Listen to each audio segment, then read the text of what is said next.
à ses enfants. Donc, on voit que pour appuyer son avis, Rabbi Yochanan a amené un verset qui touchait à Abraham. Alors que Rabbi Yitzhak, le second Rav, il nous dit qu'on apprend l'obligation d'instituer des tribunaux et de faire régir ces lois d'un autre passouk. Quel est le passouk? Dit-il, Venikrav Baal Habayit Ela Elohim. Il nous ramène un verset qui a été dit après le don de la Torah. On parle ici des gardiens, des lois des gardiens, et on dit que le gardien doit jurer, doit s'approcher et jurer devant le tribunal. Mais en tout cas, on apprend d'un passouk qui vient après le don de la Torah. Et donc, le Rama, Rabbi Moshe Issalech, explique que c'est justement la controverse qu'il y a entre ces deux rabbins. Un qui ramène un verset avant le don de la Torah. Donc, ça veut dire qu'on n'a pas encore reçu toutes les lois de la Parashat Mishpatim, toutes les lois du prochain Mishpat. Et donc, ça veut dire que d'après cet avis, le tribunal noachique doit faire respecter les lois en fonction des lois de leur pays. Ils ne doivent pas aller selon les lois des Juifs. Mais le second Rav, qui vient ramener un passouk qui est après le don de la Torah, donc vient nous dire qu'en fait, il faut que le tribunal noachique fasse respecter les lois comme les Juifs. Basically, what we saw now, there are two different sources that in the Babylon Talmud, from where we're learning about all of these things that is related to the behavior of the non-Jewish, of the Noahide people. One is bringing the source, the verse that Abraham said. Abraham said, God is saying about Abraham that he knows that the kids of Abraham will teach them how to behave. And from this source, he is learning that also the Noahide are obligated to do all those commandments. The other one is bringing a source that is being said in the Hebrew Bible, in Mount Sinai, okay, after Mount Sinai. So the question is, the source is starting from Abraham or from Mount Sinai? And the difference will be exactly what we said before regarding all the details. If the source is coming from Mount Sinai, so also the Noahide are obligated to all the details of Mount Sinai, like the Hebrew nation. But if the source is coming from Abraham, so the Noahide are not obligated to all of the details, just like Abraham is not forced for all of the details, because it was before Mount Sinai. Okay, so this is the question: what is the source? And from the source, we know what is the range of the responsibility of those laws. Maintenant, la question qui se pose, c'est comme qui on fait la halakha, comme qui on tranche la halakha. Et donc, le Rav Uri Cherki, dans le livre Brit Shalom, qu'on a plusieurs fois déjà présenté, tranche dans le second chapitre, alinéa 7. Je vous cite ici. Certains sages d'Israël sont d'avis que les détails des lois noachides, qui ne sont pas explicitement mentionnés dans le Talmud ou par des décisionnaires, devraient être appliqués conformément aux lois juives. Donc, comme l'avis de Rabbi Yitzhak. D'autres pensent qu'il appartient aux sages noachides de les définir selon leur jugement. Et donc, comme qui on tranche, la règle qui prévaut est conforme à ce dernier avis. Donc, le Rav Cherki tranche ici comme le second avis, qui est que les noachides doivent définir des lois selon les jugements, selon leur société aussi, et en fonction de ces lois, régir faire les tribunaux. Now it will be clear what Rabbi Cherki wrote down in the Brit Shalom book, okay, regarding the guidance to the Noahide. I'm going to read it from the Brit Shalom book. Regarding Noahide laws, whose details were not explicitly discussed in the Talmud or in the rabbinical literature. Okay, there are things in the laws that, growing up, suddenly, 20 years ago, we didn't have this device, right? So now the question is, how are we discussing or doing those things regarding this device on Shabbat or other things? There are questions that are raising up, new things, for example, okay? But they were not discussed before. Certain sages of Israel hold they should be decided according to the exactly Jewish laws. We saw that. They're saying that the source is coming from the verses after what we call Matan Torah, after the Mount Sinai. The giving of the Torah. Exactly. Other sages of Israel hold it is the responsibility of the Noahide sages. Don't look around. You are the Noahide sages, okay? Really? Who are the definitions on those matters according to their best judgments. Okay? We started only here for a moment ago. We started to think what is the best way to discuss with other people outside from the Noahide. You know, practically speaking, the second opinion is the privileged one. Okay, in the practical side, the second one. Okay, that the source is coming from Abraham before the giving of the Torah. Therefore, it's your responsibility. You so remember that I said there is good news and bad news. The bad news is that it's your responsibility. Everything, you know, remember that? Okay, it's your responsibility. Those issues to decide for the Noahide. By the way. The meaning of this is there will be difference between East Europe and Western Europe. There will be difference between the Filipinos and the Canadian people because there are differences in the culture also. So there will be some differences, but the main structure will be the same. Ok, donc ce qui en découle aussi, c'est ce qu'a écrit le Rav dans le Brit Shalom, au chapitre 9, alinéa 6. Il incombe aux sages noachites d'établir et de faire respecter des lois justes, donc on va établir aussi des lois justes, des règlements et de prendre des mesures pour empêcher la corruption de la société et pour orienter les cœurs dans le droit chemin. And the next step will be, or outcome of this understanding, that there is also an obligation to the Noachites to put some boundaries in that those laws will be kept. So the laws that you will decide, not only the laws will be kept, but also that everything will be kept orderly. Okay, so we need to put sometimes also boundaries and things like that to enforce those laws.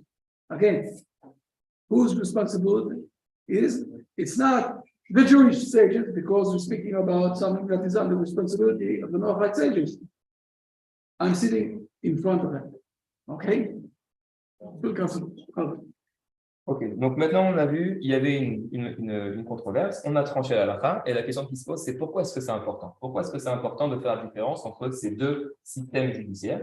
Pourquoi est-ce que c'est important que d'après un Rav, on tranche la halakha même de ces détails des lois du tribunal en fonction de la loi juive, ou alors est-ce qu'on peut faire ça en fonction du code civil?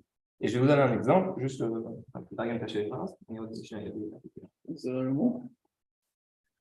We want to, Rabbi Abraham is going to give an example of a difference between the Jewish law, the principle of the Jewish law, and the Roman law, okay, that we see today in France, we see today in the English law, whatever it is, and we'll understand also the reason and the difference, and then it will be easier for us to realize in a practical way what we spoke in the Roman principle.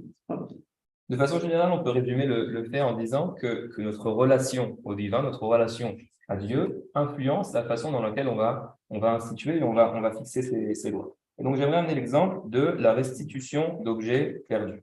Donc, je vais vous donner ici une citation du Code civil français. Donc, l'article 2276 du Code civil. Celui qui a perdu ou auquel il a été volé une chose peut la revendiquer pendant 3 ans à compter du jour de la perte du vol. Okay, donc on voit que d'après le Code civil, du moins français, mais qui est en fin de compte le résultat de la législation depuis grecque et romaine, etc., on voit ici qu'il y a l'idée de temps. Ça veut dire qu'à partir du moment où quelqu'un a perdu un objet, celui qui l'a trouvé peut le garder pendant 3 ans, il doit le garder jusqu'à temps que, si le propriétaire le demande, alors le restituer. Mais si après 3 ans, il n'arrive pas, donc il pourra prendre l'objet pour lui. Alors que, d'après la Torah, c'est ce qui s'appelle Diné Yehush, donc toutes les lois qui parlent du Yehush, c'est le fait de renoncer, le fait de renoncer. Ainsi, on apprend que s'il n'y a pas de signe sur cet objet, alors on devra le garder. Pardon, il n'y a pas de signe sur cet objet. Et on sait que le propriétaire là, c'est désespéré, à désespérer de le retrouver, on pourra le garder pour nous. Donc, il n'y a pas ici de notion de temps. Il n'y a pas 1 an, 2 ans, 3 ans qu'on doit le garder et puis après. Mais si il est permis, si on a le droit de le prendre, alors déjà, dès maintenant, on a le droit de le prendre. Et si on n'a pas le droit de le prendre, ça veut dire qu'on l'a récupéré avant que les propriétaires ne renoncent à le retrouver. Alors, on devra le garder jusqu'à, comme dit le Talmud, jusqu'à la venue d'Eliaou. Donc, on n'aura pas le droit de l'utiliser toute notre vie. Il faudra le mettre de côté et le garder et ne pas le toucher. If you're speaking about, I found something on the street. Okay, I found this nice camera. Okay, it's worth, some few $100, something like that. It's a good one. I don't know how to use it. Fair enough. So, in the civil law of France, for example, there is a right to keep this for 3 years. If someone will demand this, I need to give it back. But after 3 years, even if someone will demand this, I'm not supposed to give it back to him. Okay, after 3 years, it's mine. The reason of this, you need to know, starts with a very interesting way that the soldiers of the empire, of the Rome Empire, okay, after a few years, they stopped being soldiers, and basically what they did, they were very far from Rome. They conquered a lot of places, and they wanted to have a land. As a soldier who have, good friends, good soldiers, friends next to him, he just went to one place and he said to the owner of the house, move aside. Okay, for about 3 years, all of his friends were there, so he was supposed to hold this place. And after 3 years, even if his friends went away, of this soldier, he could have stayed on this place and say that this is mine. This is why they decided 3 years. And we see this reflection too today in when you find something. In the Hebrew tradition, it's working all totally different. Because in the Hebrew tradition, now listen good. I think this is the first time that you will hear something like that. This, for example, if it's mine, it got,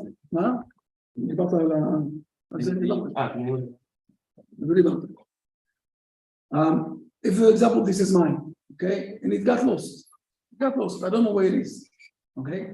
The question is,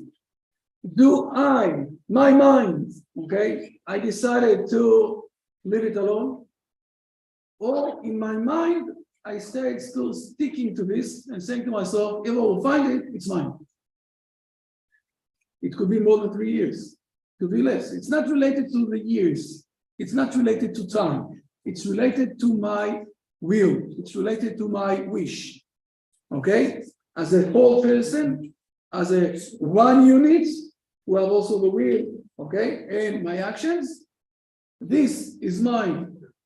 If I still didn't got, spare of it, and if I decided to leave this alone, so it's not mine anymore.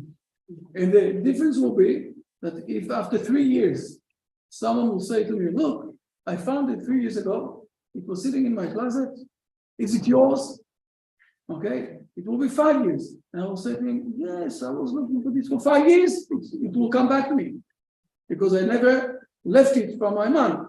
And on the other side, if it's something that after 2 months, I said to myself, look, it went, I was on the boat and it fell down, and I decided to spare it from my mind, okay? So even if someone will dive inside and find it, it's not mine anymore, because I decided in myself to move it aside from me, okay? So the Hebrew understanding and the Rome understanding, okay?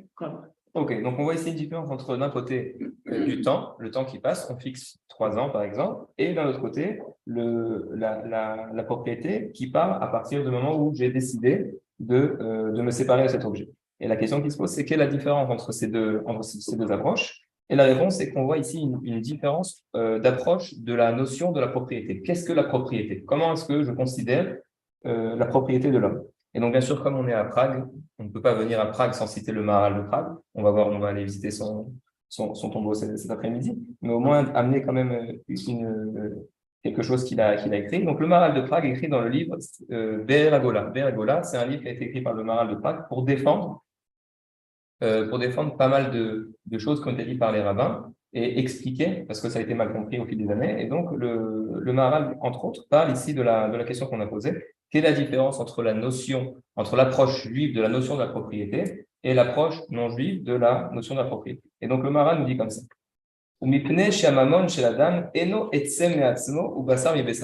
Et puisque la propriété de l'homme ne fait pas partie intégrante de sa personne, ça n'est pas de sa chair, ça ne fait pas partie de sa chair. Rak ou kinyano, asher ou shayach ladam, c'est seulement, donc ça lui appartient. Ulficha, kasher ne ebad amamon mimeno. Et donc, en fonction de ça, quand sa propriété, ce qui lui appartient, se perd, chez El Mamon Birshuto, et ne se trouve plus dans son domaine, qui colle Aveda Hamamon Yotse Mitachat Reshuto, Are Hamamon Atzmo Enu Birshuto, Vegam Daato Enala. Et donc, à partir du moment où cet objet sort de son domaine et que l'homme n'a plus son attention sur cet objet, chez Nitia Esh Verotsi et Hamamon Milibo, il a décidé de se séparer dans son cœur de cet objet. Are davarze eno od mamono klal. On ne considère plus cet objet comme lui appartenant. Ça veut dire qu'on a deux choses. Un, le domaine, il n'est plus dans son domaine, dans sa maison, dans son jardin, etc. Et deuxième chose, dans son esprit, il s'est séparé de cette chose. Donc en hébreu, le yiouj. Chez Eno Birshuto, Vegam Eno Bedato, Veu Efker Gamor. Et donc cet objet, à partir du moment où il s'est séparé de ces deux façons, de son domaine et avec son esprit, cet objet est permis à tout le monde. ולכן, ולכך, כאשר מתייאש מן הדבר, הוא מוציא הממון מדעתה, אינו עוד ממון שלו. ומזה ללמוד, donc le Maharal, après avoir défini l'approche juive, nous dit que de là, on peut apprendre aussi, ומזה ללמוד, עניין הממון ומדרגתו. On va apprendre quelle est la relation qu'on doit avoir avec la propriété, avec les biens de l'homme. שלא יעשה בממון כאילו היה גופו ונשמתו. Ne pas considérer sa propriété, ses biens, comme si ça faisait partie intégrante de son corps et de son âme. Puisqu'à partir du moment où ces biens ne sont plus avec lui, ils ne lui appartiennent plus. Ou l'écart, et c'est pour ça aussi, on revient à ce que vous avez touché, on parle ici de la mort, quand l'homme décède, il ne prend pas avec lui son argent et tous ses biens. Il n'y a pas tout son or et son argent qui vient et qui l'accompagne. Aval Torah ou Maasim Tovim et Lavimoto. Mais qu'est-ce qui accompagne l'homme avec la mort? C'est justement les bonnes actions qu'il a fait, tout ce qu'il a étudié. Et c'est quelque chose qu'on ne peut pas lui enlever. Et c'est la différence qu'il y a entre ce qu'on a acquis en bonnes actions et en Torah. On raconte une histoire, c'était un juif qui était, je crois, ministre, qui était ministre des Finances. Je ne sais plus quel rabbin c'était. Et les autres ministres qui étaient jaloux de lui ont raconté au roi que ce ministre avait volé de l'argent. Et donc, ils avaient détaillé exactement qu'est-ce qu'il avait rentré dans ses caisses, etc. Et donc, le roi, qui était un peu en colère contre ce ministre, l'a appelé et lui a dit, il faut écoute, moi, j'ai d'autres ministres qui m'ont raconté que tu avais volé des caisses de l'État, et donc, je veux que tu me dises exactement qu'est-ce qui t'appartient, combien tu as dans ton compte en banque. Et donc, le rabbin a dit, laisse-moi 5 minutes. Il a commencé à réfléchir, il lui a dit, j'ai telle somme. Et donc, le roi, qui est tout à fait étonné, lui dit, c'est pas possible. Moi, mes ministres, ils ont fait un compte de tout ce que tu avais fait comme de ton compte en banque, et ils m'ont dit que tu avais 10 fois plus que ce que tu m'as décrit ici. Et donc, je vais t'envoyer en prison ou je vais te mettre à mort parce que tu es en train de me mentir. Et le ministre juif dit au roi, non, laisse-moi t'expliquer. L'argent, c'est quelque chose qui vient et c'est quelque chose qui s'en va. Donc, quand tu m'as demandé qu'est-ce que tu avais comme chose qui était avec toi, comme argent vraiment qui restait avec toi, moi, je t'ai dit qu'est-ce que j'avais fait comme bonnes actions. Parce que ça, c'est les choses qui sont avec moi que personne ne pourra me prendre. J'ai donné de l'argent pour construire une synagogue, j'ai donné de l'argent pour construire une yeshiva, j'ai donné de l'argent pour distribuer aux pauvres. Tout cet argent que j'ai distribué, personne ne pourra me le prendre. Alors que l'argent que j'ai dans mon compte en banque, aujourd'hui, je l'ai. Demain, tu peux donner un ordre à la banque et je l'aurai plus. Et donc, on voit ici que la propriété de l'homme n'est pas son argent, mais sont justement toutes les bonnes actions qu'elle a fait avec. וזה ההפרש, donc je continue le Maharal, וזה ההפרש שיש בין קניין תורה ומעשים טובים, ואם היה הדין שכאשר הממון היה נאבד הוא מסולק ממנו. Et donc si on aurait fait comme les autres nations, si la loi par rapport à la propriété quand un objet se perd, on aurait fait comme les autres nations, מסולק ממנו, שעדיין היה שם בעליו עליו, היה אדם מחשיב העושר יותר ממה שהוא. Et donc si on aurait été en fonction du temps, et qu'on n'aurait pas dit que à partir du moment où l'objet n'est plus dans ton domaine, il n'est plus dans ta pensée, l'homme aurait eu tendance à considérer sa propriété comme quelque chose qui fait partie intégrante de lui. Et donc, justement, la Torah va nous enseigner que non, c'est pas comme ça. L'argent ne fait pas partie intégrante de lui, mais est quelque chose qui s'en va et qui vient. Et justement, ce sont les mitzvot, ces bonnes actions qu'il fait, qui restent avec lui pour toujours. Et donc, de là, on apprend aussi, on peut tirer ici une leçon morale. D'après le point de vue de la Torah par rapport à la propriété, on peut ici aussi apprendre un enseignement moral. And now after we understand the difference between the relationship that we have with our goods that we have, okay? In the Hebrew tradition, that it's also related with the mind. If I'm connected with this or not, we can go 2 steps ahead. First step that I want to go is from the Maharal. Maharal in Prague, he was a big sage in this town.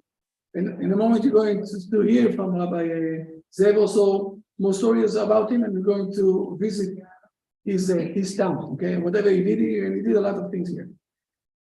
He was a great sage also with explaining and understanding the Hebrew, I would say the insight, profound understanding of the Hebrew. And he's saying something very unique or very important.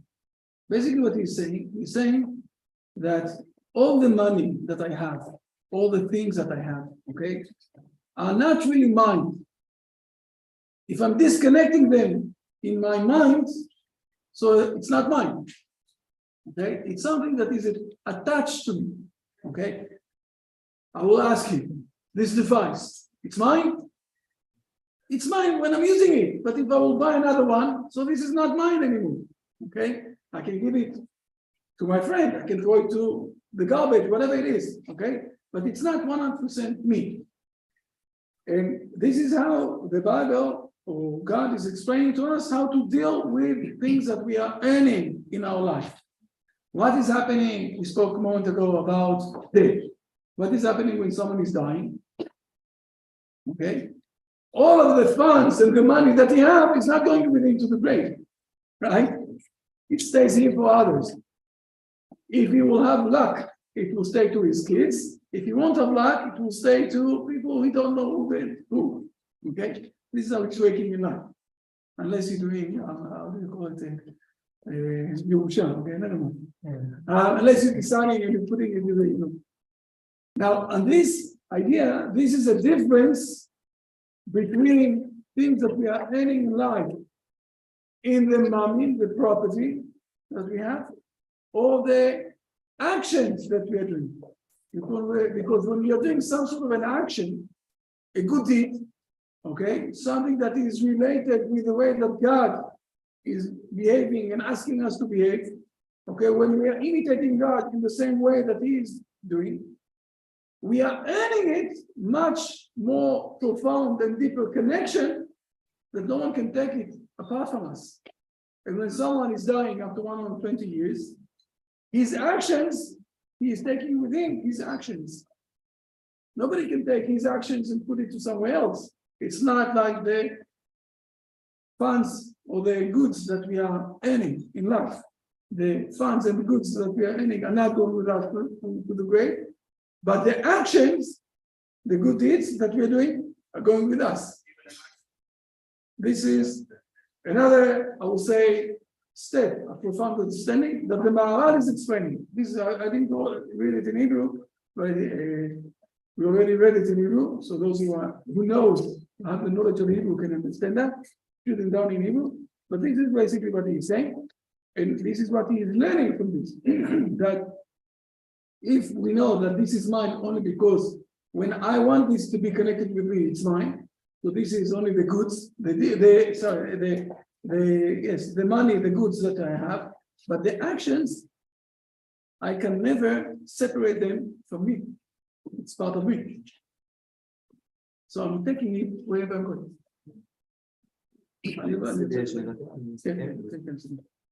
Donc, alors pourquoi j'ai dit tout ça? Pour vous montrer deux choses. Première chose, que des fois derrière des controverses qui touchent seulement à la halakha, aux lois pratiques, se cache une approche morale, l'approche morale de la Torah. Et en fonction de cette approche, on peut déduire toutes ces lois. Et la seconde chose, c'est la richesse des notes qui se trouvent dans le livre Shalom, puisque tout ça découle en fait des notes qu'il y a en dessous. Et donc, si vous voulez approfondir votre étude, vous pouvez approfondir, ouvrir les sources et essayer de comprendre ces choses par vous-même.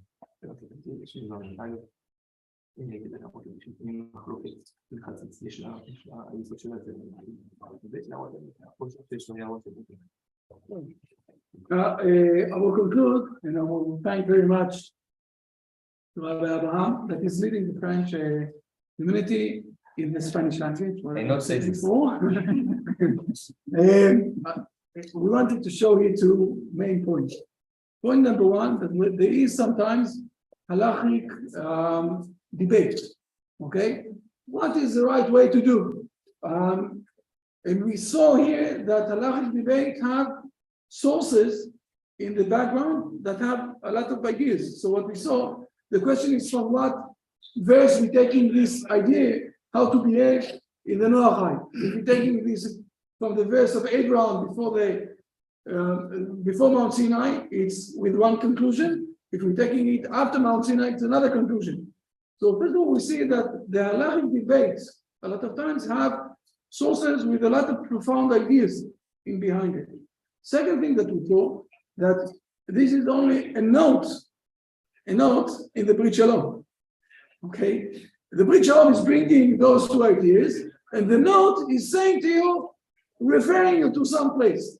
Now we're starting to see how much the notes of the Brit Shalom are very profound with a lot of meaning.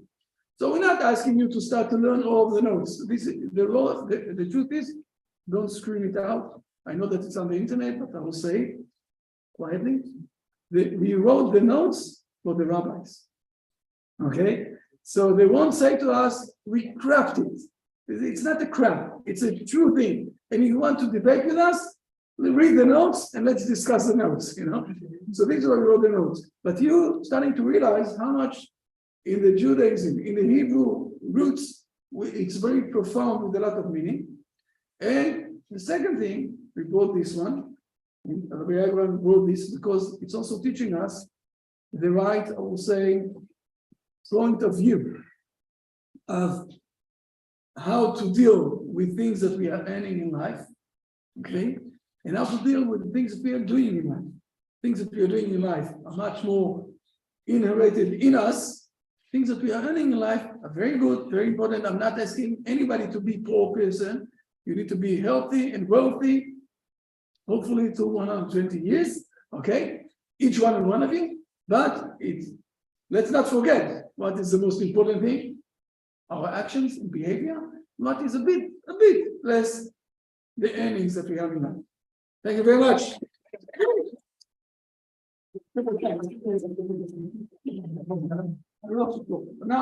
Now Rabbi Zev is going to teach us a bit about the Torah area. Spanish, no? He's going to speak into Google. You're laughing if you want. I will open the Google. We'll be happy very soon. But he's going to teach us a bit about the Prague area because we have, after lunch, we're going to have a bit of excursion. You feel the smell outside and the air outside about what's happening here, and then we'll continue. Please, travel. Hello, everybody. Shalom. Dobry dzień. I will prepare us, all of us, to excursion in Prague. We're going out. Я подготовлю на всякий экскурс. And suddenly, I will be your travel guide in Prague. Я буду ваш экскурсовод в Праге. And the good travel guide prepare his guides. all of us. So I will say today about Maharal of Prague and about the famous Golem, the artificial man, the artificial human being, or maybe not human being. Значит, я буду говорить про великого Мараля из Праги. Я расскажу про знаменитого Голема, искусственного человека или не человека. Okay. First of all, like Jewish style, I will explain what Maharal was not. В первую очередь расскажу, кем Маharal не был. Afterward, I will explain what did real was Maharal. Good? Значит, я сначала скажу, кем он не был, потом был. Because there are many legends, stories, how do you say, legends, Mershe Bruder Grimm, the legends for Brothers Grimm, you know, about Maharal and about the Golem. That story for kids, you know, because of it. Значит, из-за того, что тут много сказок и легенд и про Маhaраля, и про Голема, я сначала расскажу, кем Маharal не был. Okay. The first one, we will meet the name Maharal like Rabbi Lov, Rabbi Lion. But Maharal was never Rabbi Lov. The fake, the mistake came from German language. He was Yehuda Liva. What was his double name? Yehuda Liva. Liva. Lamed Yud Vav Vav Aleph. He was never Lov, lion. No. Итак, первое, что мы встречаем, Мараля называют Раби Лев или Раби Лева. Он никогда не был. Он был Иуда Лива, Лива Ламед Юд Вав Алеф. Это его было второе имя. The source of this good fake, or the great fake, I don't know, it's because he was powerful, brilliant genius, Maharal. And of course, he made the Golem, artificial man. So it might be huge, cool rabbi, but it's not bad to call him Rabbi Lov, Rabbi Lion. Okay, that's not. Значит, поэтому причина, опять-таки, Маharal был блестящий гений во всех областях жизни светских и религиозных, сотворил Голема. Его описывают как лев такой крутой. Okay, so it's again, it's non-Jewish fiction from travel guides. It's written Rabbi Lov. Don't believe to us. Значит, действительно, будет написано Равин Лев. Не верьте своим глазам, он никогда не был. The second misunderstanding about Maharal is because Yehuda Liva, some Jews says he was Levi. Cohen Levi is also not true. There is Takanot Maharal, the locals' law borders that he, at his time, wrote. It's written, Maharal was always coming to Torah, the third one. Levi's come to Torah, the second one. Benoch 8. Okay, so Maharal, again, Maharal was no Rabbi Lion and not Levi also, the same. Вторая ошибка в связи с Маharалем, еврейская, некий тоже фейк, его описывают как Леви, Раби Иуда Леви, искажают. Он не был Леви, он не был левитом, он был Лива, у него было другое имя, не нужно приписывать чего не было. Там есть Таканот Маharal, листовки Маhaраля, написано в пункте номер 3, я их читал много раз, что он поднимался к Торе третьим, он был простой еврей. Okay, now, after that declaration, we say what Maharal do was. Okay, Maharal was descent from famous King David. The original King David, not the King David from Bible, the King David from Bible, from book, Samuel book, okay, from start of King's book, King's one. Так, Маораль был, в первую очередь, аристократичный выходец от потомок царя Давида. Того первого, не на бутылках этикетка, царь Давид вино, настоящий царь Давид. Maharal wrote his line in one of his books. One must say he was very, very flowers rabbi. He made above 50 books, and many of them till today not published. They are still in handwritten form in Jerusalem.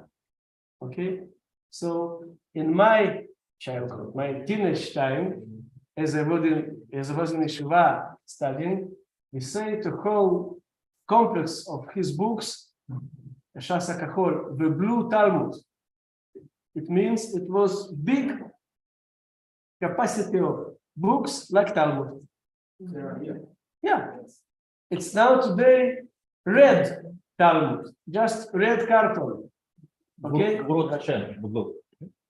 No. Zaguraria Zakachol, Zaguraria. Yes. Okay. So there you see these two books, it's only his first book, Commentary of Torah, precisely Commentary of Rashi on Torah. Окей. Так вот, Маораль был чрезвычайно плодовитый раввин. Он написал более 50 книг, это то, что напечатали. Масса книг по-прежнему сегодня в манускриптах и в рукописях еще не издана. В Израиле институт издает его книги. Да я был юный и красивый, и учился в Ешиве, то нас называли это голубой Талмуд. В смысле, много книг как Талмуд в голубой обложке. Тогда была голубая, сегодня другая. Okay, so Maharal, it's interesting, his redactor for Maharal was his wife. His wife was also Talmid Хахам, huge Talmid Хахам. Значит, редактор Маораля работала его жена на полставки. Значит, она редактировала его книги. Before there was married Maharal and his wife, he asked him, they made Erusin, Verlobung, how do you say in English? Engagement. They were engagement and not quick becoming married. It was a couple of years, maybe 3, maybe more. So he asked him what I should, the future wife, to learn. And Maharal wrote the program to his future wife what to learn. And more fantastically, he did it. He did learn. She did learn. She understood him. Intellectual. Not just bring me salt, make me potatoes. Yeah, this kind of Yiddish mama. Yeah? She was huge intellectual, but was good for part. Маораль, значит, обручился со своей будущей женой, но не женился. Там прошло 3, есть версия, 5 лет. Она спросила его, что ей учить. Он старая программа. Она ее выполнила. Она выучила все, что он ей написал. И поэтому она была тоже мудрец Торы. Она потом редактировала его книги. То есть тогда, еще раз, при его жизни только очень маленькую часть напечатали. И она была его редактором, она его понимала не только на уровне там современной каши, там, это вот. Она была его партнер в полном смысле слова, она была на его уровне. Okay. Now we're going. Maharal wrote about the Maharal was huge rabbi that excelled himself in philosophy, in Kabbalah, Golem, in very, very untraditional views on concepts. He influenced on whole Hasidism, Hasidic movement, 200 years later after him. He influenced for Rav Kook, the bigger Rav Kook, Abraham Yitzchak Yaakov Yaakov. He took point of view to the Jews like a nation, not only religious minority that persecuted.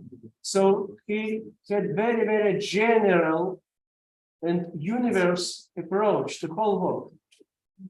And that's very unique even today, when naturally medieval. Мораль был потрясающий раввин, который знал все области еврейской традиции, начиная от Торы, комментарий на Раши, Галаха, Каббала, Агада. Он рассматривал историю как историю народов, относился к евреям как к народу, не как к религиозному меньшинству, которое преследует. Он повлиял на все хасидские движения, повлиял на Рава Кука, он повлиял на всех нас сегодня. Okay. So he was the first one that described Exodus from Egypt, the Jews, it's the election tomorrow, like the universe event, not the event only for Egypt and the Jews, the event that had huge influence on whole world, whole globe, whole cosmos. It's classic and classical position to their days. Today it's common sense. It's his idea. Мораль первый написал, Рошем, кажется, что исход из Египта это было всемирное явление космического порядка. Не только для Египта, и для Израиля. И для дальнейших островов в Австралии и везде. Сегодня это принято. Это его идея. Тогда это было не принято. Okay. Now, when we're talking Prague, about Prague, we say Maharaj. Морену Арав Юда Лива. Аббревиатура, абкурцию. When we say Maharaj, Prague Maharaj. So it's two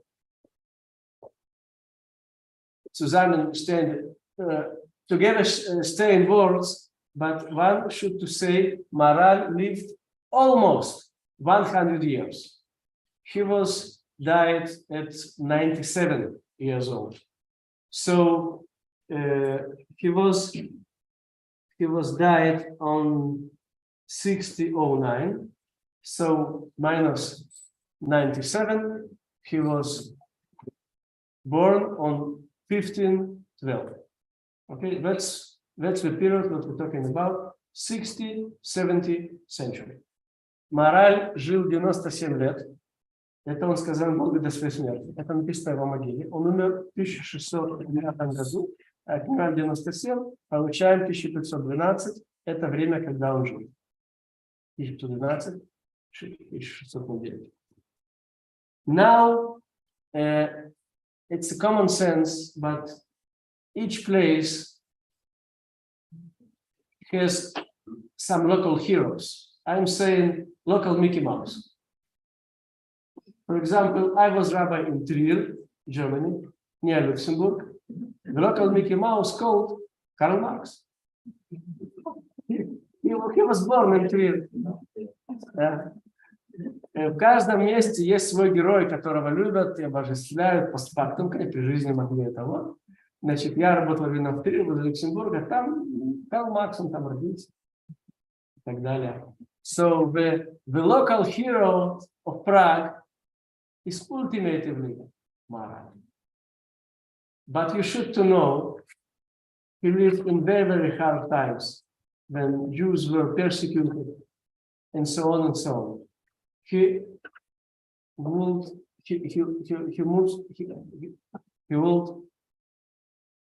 two times flee from Prague about this hard time and Christian Catholic persecution. So today's hero, but once Мы говорим сегодня по мораль Прага, Прага мораль, но знаете, он сегодня герой этого места, его все обожают, и чехи тоже. В то время его тяжело преследовали. Его и всю общину, всех евреев. Он должен был дважды бежать из этого города. So it's good to be hero after the death. It's better to be a hero in your life. We will say about Franz Kafka. It's the same story. You lived in hostel Kafka. You eating if I don't know what kind of Kafka cafe. He was a miserable person from his own life. What's the story? What's the real story? Today he is hero, but who pay attention to him then?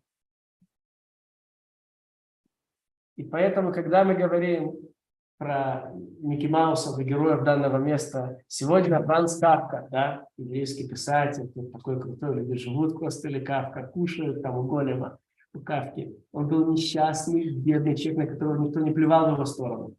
А сегодня герой. Лучше надо. Okay, never mind. Just to illustrate the hard time that Jews had in Bohemia, Moravia, here. The emperor on those days called Rudolf II. He is the same name. He was good to the Jews. He was probably secular. He don't like his Catholic Church. He knows exactly the priest that they cost nothing and so on. He was a little friend with Maharaj. He enjoyed conversation with him. He was very well educated, astronomy, mathematics, and so on. He was the patron, Rudolf II, of scientists. Johann Kepler, sitting in the sky. Tycho Brahe, the astronomers, sitting here. He pays the money. That the people can little bit abuse it in real science, and not stupidity. Значит, Мораль жил во время Рудольфа II. Он был очень интересный типаж. Он не был фанатик, не был католик. Он знал, что католическая церковь, все ее там священники много не стоят, мягко говоря. Он их не любил, а то и презирал. Он был патрон наук. Здесь были ученые, как Йоганн Кеплер, и Тихо Браге и другие. Он платил им деньги, чтобы они могли заниматься только наукой. So, the Catholic Church looked this emperor, Rudolf II, with jealous at least. So they say it's because of this rabbi, Maharaj. He's influenced him to that side. So what we do? Not a problem. The Pope sent to Prague from Vatican delegation of 3 cardinals to say the cardinal, it's the Catholic #1 in the state. So I knew, for example, the Cardinal of Germany, Cardinal Marx. He's from Trier. It's a family name in Trier, Marx, Jews and Jews both. So I know him from Trier, Marx. So he is now Cardinal of Germany, sitting in Mainz. He is Catholic #1. Fine. So they sent to Prague 3 cardinals, 3 big bosses, big mafia, big figures to make some discussion about the faith. Значит, католическая церковь, мягко говоря, не любила Рудольфа II и его холодность к вере. Связано это с еврейством, что он тусуется с моралем. Ну, чтобы разрулить всю эту проблему, ему прислали делегацию папским указом, не просто так. Партия решила, значит, 3 кардиналов. Кардинал – это глава католической церкви, Вот, например, в Германии кардинал всего один и так далее. В Италии там немножко по-другому, но в принципе это один человек на всю страну. Я знаю там кардинала Маркса в Германии, он из Трира. И, в общем, сделать дискуссию, и Rudolf II, like a smart man, he understood from the start, these cardinals, they have no choice. The moral not will be win in this discussion. In the slang language they say today, he will cut them to Britain flag. So say we, okay? Not within about the points, the knockout. That will be. Окей. Значит, Рудольф II понимал, что у этих всех кардиналов спеси много, знаний мало. Он понимал, что мораль не просто их убьет, но и порвет на британский флаг, как говорят сегодня. И он это предвидел, но его никто не слушал. So the Rudolf II was smart man. He's sitting the guys to make a protocol. To make a protocol of this discussion. For example, we have the same story about Ramban, Nachmanides, of Barcelona, the Dispute of Barcelona, 1263. Okay, so from this discussion, we know from Ramban himself. He's wrote post factum the protocol. That's the brochure, some small book. Мы знаем параллельные вещи, которые были, тогда были приняты споры за веру. Например, был спор в Барселоне, 1263 год. Рамбан Нахманид вынужден был защищать евреев от одного выпирства. Мы знаем про эту историю, сам текст спора, протокол написал сам Рамбан, но постфактум. In this story, it was the different people were just protocolists, just sitting and writing the protocol. It was 2-3 days, the dispute. Rudolf II was right. Maharal cut the 3 cardinals to Britain flag. But after that, Rudolf II didn't stop. He said, "That's the protocol, sign it." The Catholics. Each letter is true. She must be signed. She signed it. Maharal also signed it, but also here he didn't stop. He signed the story, the protocol, signed for both sides, the whole world. Nice. Значит, Рудольф II предусмотрел все заранее, как в хорошем этом фильме, хорошей книге. Он посадил протоколистов заранее, они написали протокол. Спор был примерно 2-3 дня. Заставил подписать кардиналов и Мараля. Правда? Правда. Подписали быстренько все. Ваши слова, ваши слова. И разслал на весь мир. So he ashamed, Rudolf II, he ashamed of this cardinal delegation to whole world.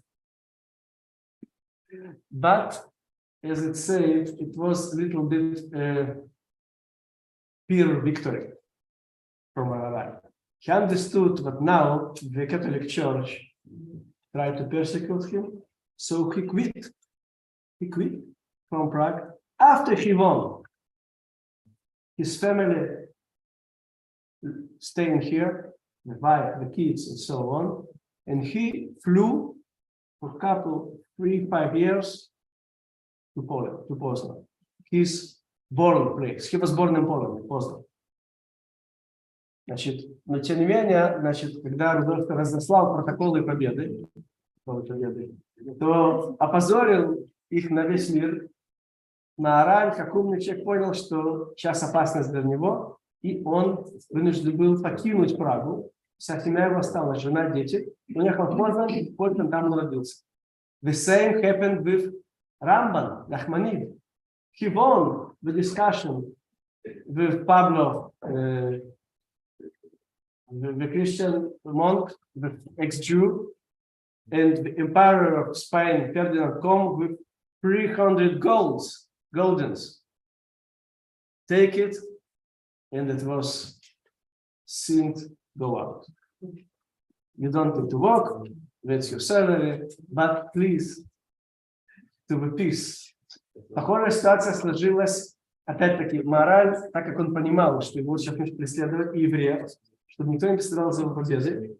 Он вынужден был уехать поздно в Польшу, где он родился. Он в Польше родился несколько лет, пока все не утихнет. Сейчас он остался здесь, потом он вернулся.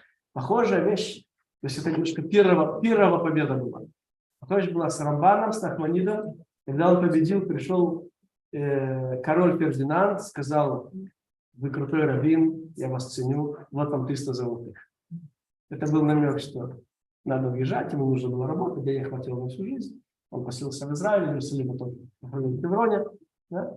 Значит, поэтому немножко проиграть имеешь право, победить тоже имеешь право. So the situation is Jews live where you can't afford to yourself to lost, you can't afford to self to win.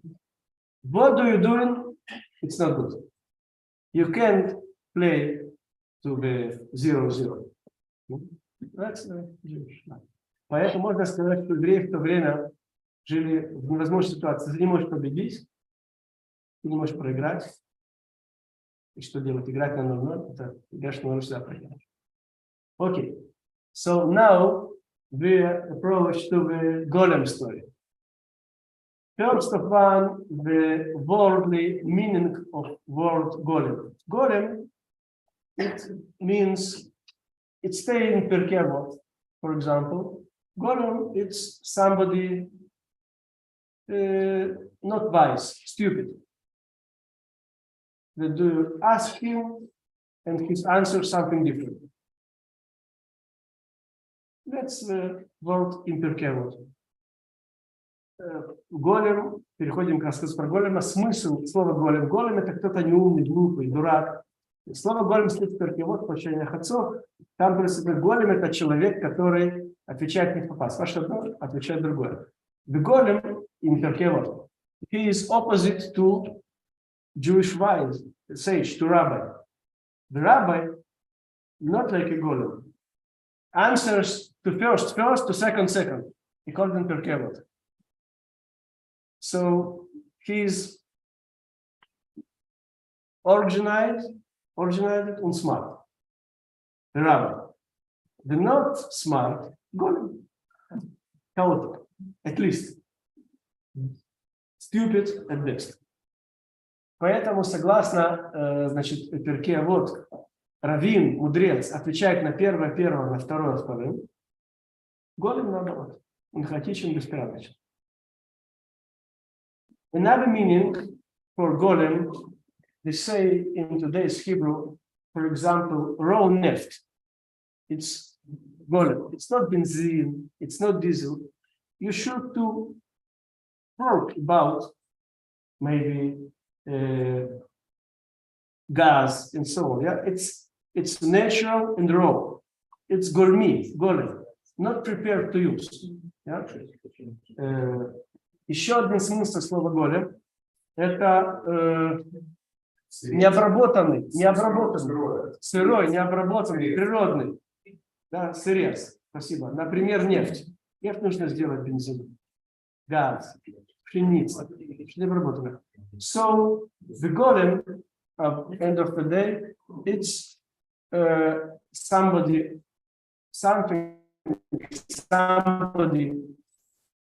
not smart and raw, not misfit. Doesn't finish. That's the meaning of the word. Поэтому голем — это что-то неумное или что-то незаконченное, несовершенное. Now they're saying about golem. Golem, it's artificial man that physically is man, but spiritually he has no soul. Therefore, golem can't speaking, and that's the basic difference between golem and normal human being. Теперь по поводу, значит, голема. В нашем понимании, кроме искусственной человек, это человек из крови и плоти, у которого нет души. У него есть тело, но нет души. и поэтому он не может говорить. Это фундаментальное различие между человеком и големом. You should to know that Rabbi Yehuda Levi in the book of Kuzari, he gave for us the famous 4 stage of God creation. Domen, Tzomeach, Chai, Medaber. It's stones, it's silent. The second one, Tzomeach, flowering, the trees. The third one, Chai, living, the apes, and so on. How the human being is described, the speaking, the most important characteristic of human being is able to speaking, to communicate, socialize. Рабби Йеhuda Леви в книге Кузари пишет знаменитые 4 уровня божественного творения: молчащее, камень, растительное, трава, деревья, живое это животное, и говорящий человек. Человек это говорящий. Это самая главная характеристика. The interesting thing when we're talking about pure, it's not 4 level, it's Rabbi Yehuda Levi says there is 5 stage, it's called Jude. In another word, Rabbi Yehuda Levi says Giyur is impossible. If it was born Jew, good. If it was born English or German, it's also good, but there is no moving between the stage. It's his opinion, it's not to halacha. It's not true. It's not true. It's not 5, it's only 4. The Jews, exactly that's what in other nations on 4 stage, not on 2. Okay? It's not real, but it's his opinion. It's opinion for the rabbis that denied the Giyur in any conceptions. Okay? Значит, интересно отметить, что Рабби Йеhuda Леви пишет не про 4 уровня творения, а про 5. У него есть 5-й уровень, называется еврей. Смысл консеквенции этого, что с 4 на 5 перейти невозможно, как трава не может стать обезьяной и наоборот. Таким образом, нет Гиюра. Это мнение не галаха, это неверное мнение, оно не принято, но евреи на 4 уровне со всеми, до этого уровня говорения, мы все говорим одинаково, нет разницы между евреями и евреями, но это мнение интересное.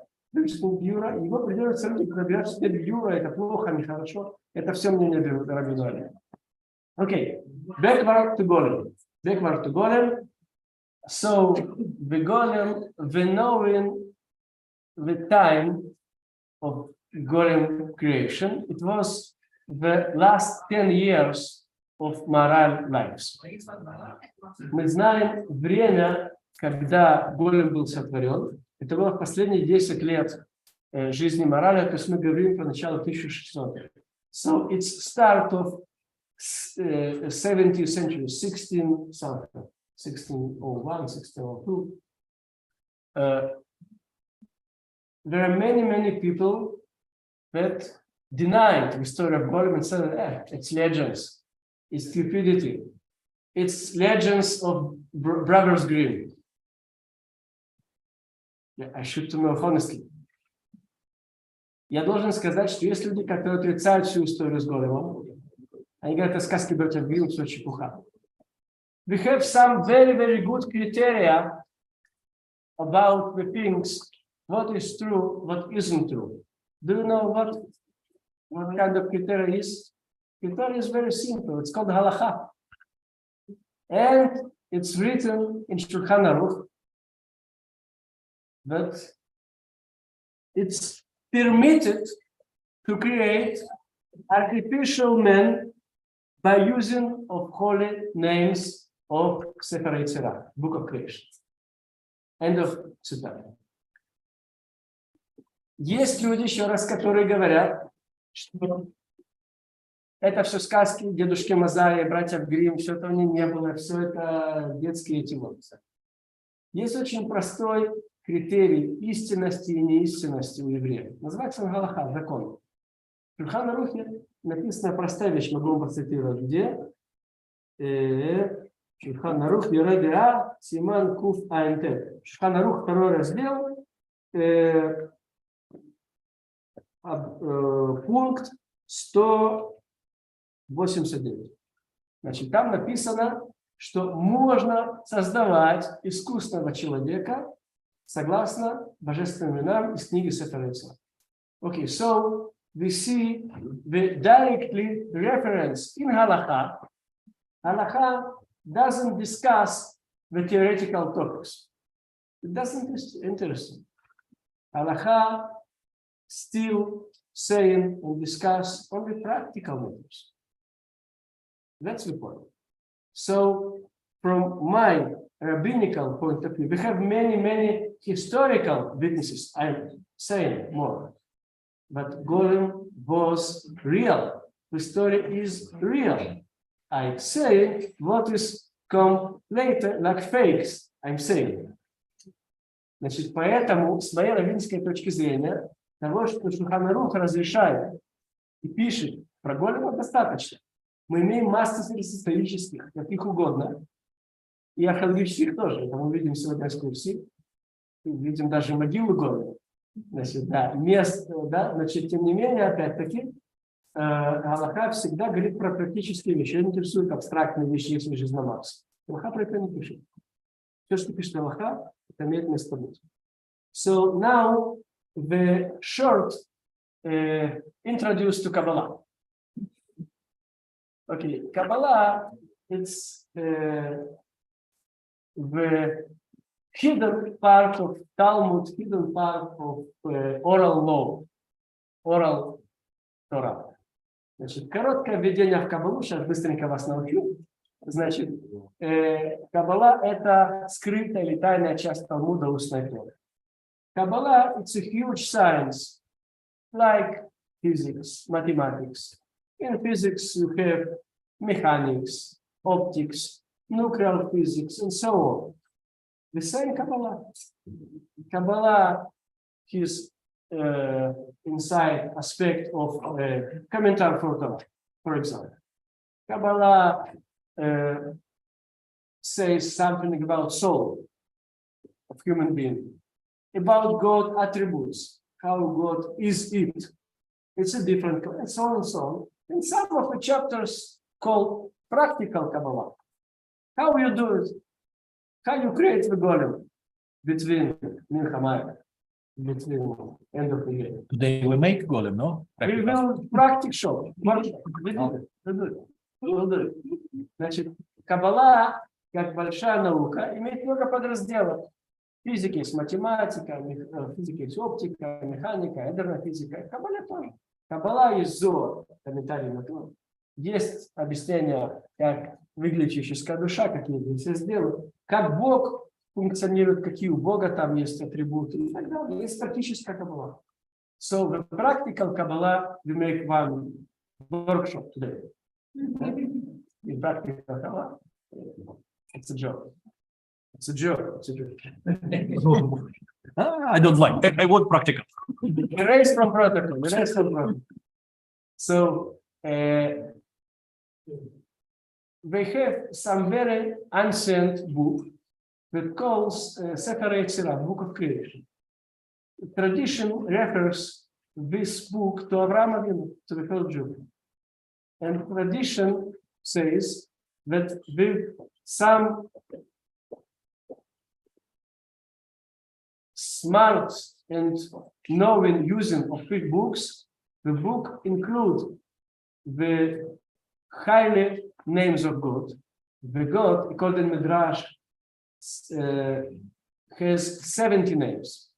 70. For example, the God, it's one. The Almighty, another name. The God, the Almighty, it's a third name. And so on, so on, so on. The higher name of God, the 70, it's the name that was used in temple in Jerusalem when holy priest, Kohen Gadol, he said this name only in Yom Kippur. And it was different wonder, Wonders. wonders. Okay, so that's my idea. Some knowing of using God names, you can doing wonders, and even artificial men like a golem. Значит, поэтому, значит, есть Шульхан Арух пишет про Сефер Йецера. Сефер Йецера — это книга не длинная, которую традиционно написал Авраам, праотец Авраама Авину. Значит, там есть божественные имена. Если их соединить, то можно делать разные чудеса, в том числе создавать искусственного человека. У Бога есть 70 имен, согласно Мидрашу. Бог одно, Всевышний другое, Господь Бог третье и так далее. Самое имя высокого уровня – это вот 70-е, которое первосвященник говорил в первом-втором храме, только в Йом Кипур, которым делают чудеса. So the Maharal took his hidden and secret, it's real secret, right? Okay, 5 minutes. Okay, we should in 5 minutes teaching all this stuff, all the secret stuff. Maharal took these names and gone to Vlatva, it's a local river, not alone, with 2 more persons. His best pupil, Rav Eliyahu Sasson, and his son-in-law. His son-in-law, his daughter was married with him, Shmuel Katz. They were free. And they took clothes and shoes. All the story we know from this Shmuel Katz. Okay? His create, the golem was not such a big, not like Jordan. So they say he was like Og Melech HaBashan, 6 Amot. No. He was 1.50 m. That's it. 1.50 m. But he was very, very strong. He was very strong. And as it said, he never spoke because he is golem. Значит, Маharал сделал голема еще с 2, своим учеником Eliyahu Sassoном и своим зятем, мужем своей дочки Шмуэлем Катцем. Значит, они заранее принесли одежду и обувь. На реке Владве после Shmuel Katz described it was also Kabbalah, the secret names of God, but also the sentences that we know from first capital of Torah, when the God said, and began around against the clock. And it was, again, the golem was created for some purpose, to save the Jews. I will explain. Against the Catholic Church persecution of the Jews. It was danger to call expulsion of the Jews outside. You should to know there was no way to go. The Germany don't take the Jews. The Poland don't take the Jews. What? In the river, so it was real danger. And against this danger, it was created the golem. He was died after 1.5 years, the golem, by the same people, Maharal and his 2 colleagues. They gone to the not because he was already famous, the golem. The kids ran after him. They knew he doesn't hurt.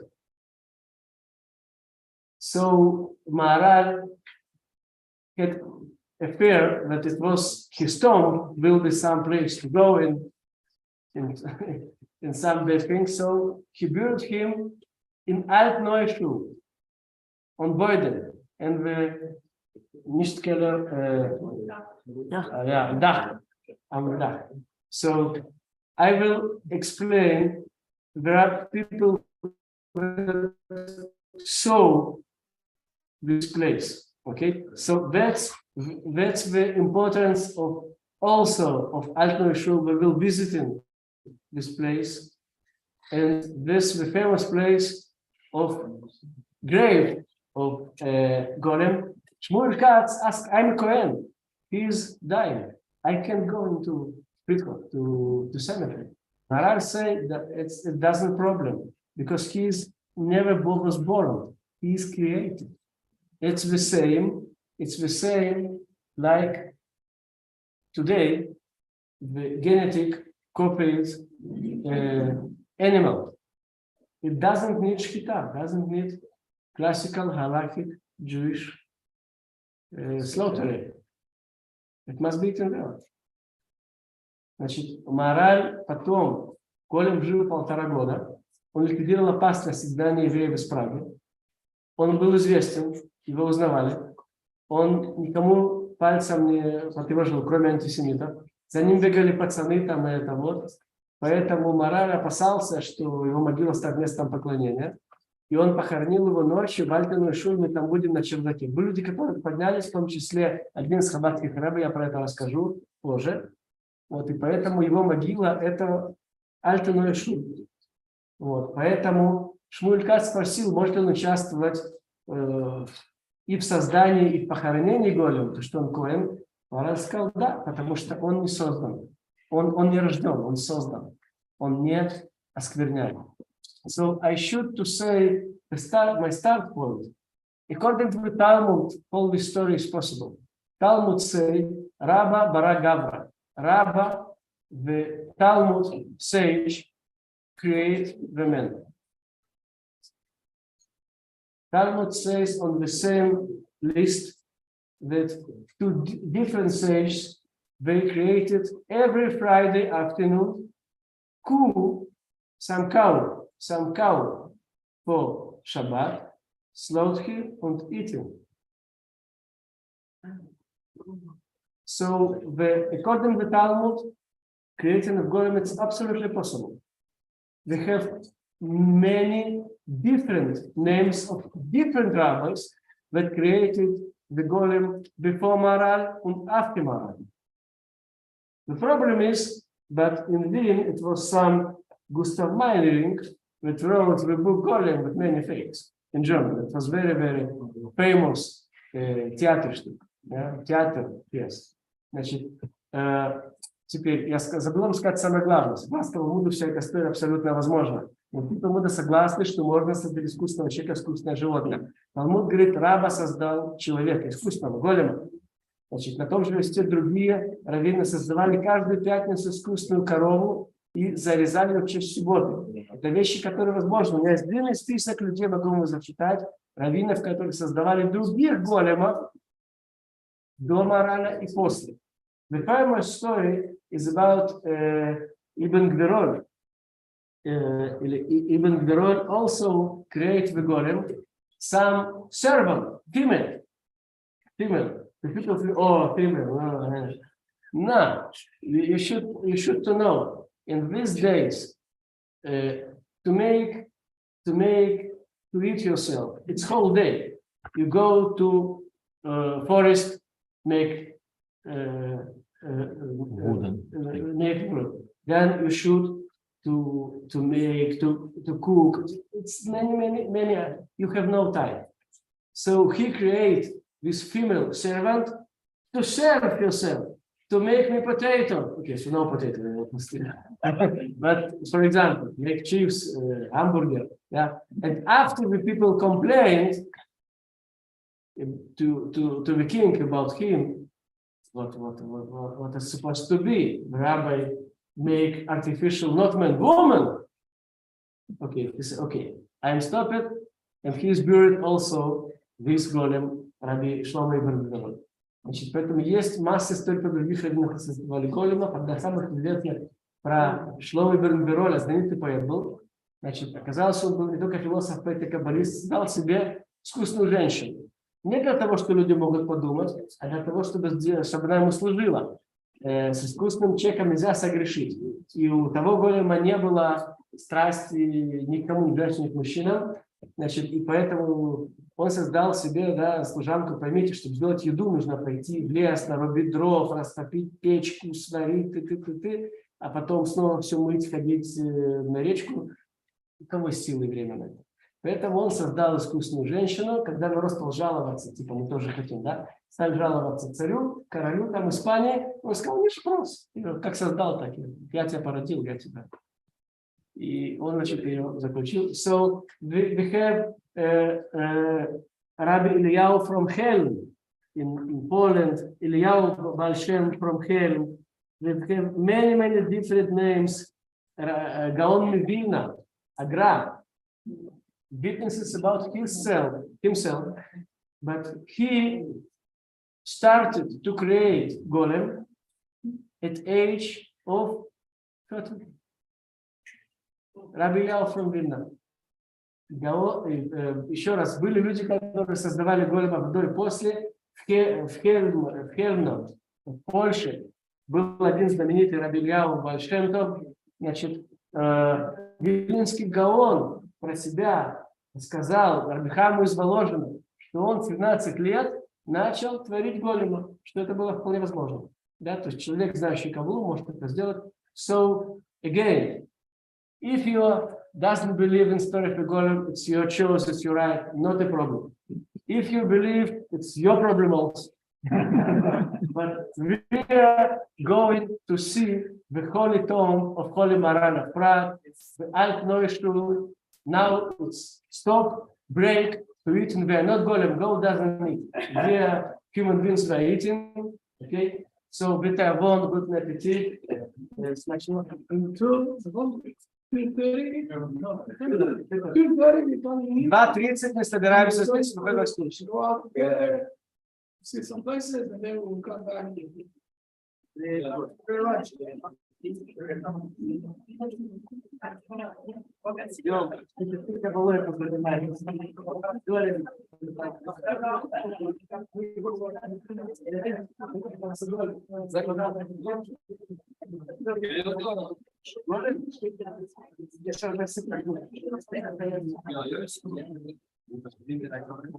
Мама про наши инсулины хотя бы сказала. Ну, без засора. Это 20 минут.